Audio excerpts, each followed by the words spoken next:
Ni iki dusabira mu gisabisho cya gatanu?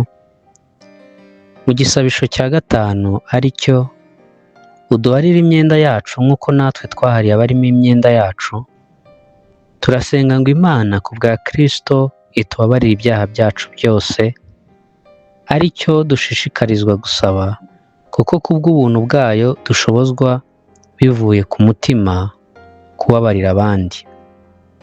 Ibyanditswe byo gusoma kuri iki kibazo ni muri Matayo igice cya 6:12 handitswe ngo uduharire imyenda yacu nk'uko natwe twahariye abarimo imyenda yacu.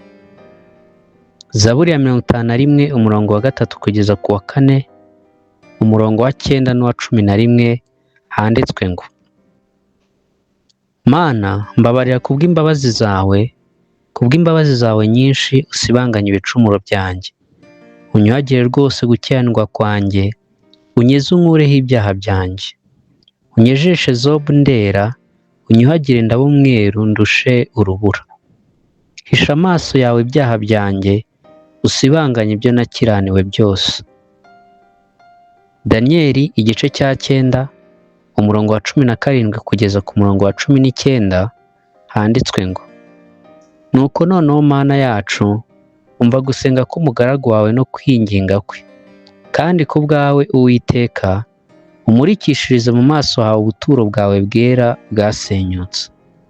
Mana yanjye, tega amatwi yawe wumve, hwejesha amaso yawe urebe ibyacu byacitse n'umurwa wawe witwa uw'izina ryawe, kuko ibyo twakwingingiye tutabigushyize imbere twishingikirije ku gukiranuka kwacu, ahubwo ni kubw'imbabazi zawe nyinshi.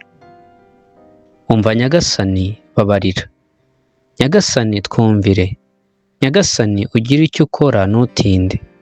Mana yanjye, kugira ngo izina ryawe ryubahwe, kuko umurwa wawe n'abantu bawe byitwa iby'izina ryawe.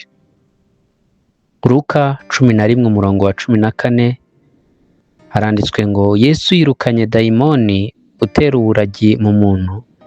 Dayimoni amaze kuva mu kiragi kiravuga, abantu baratangara.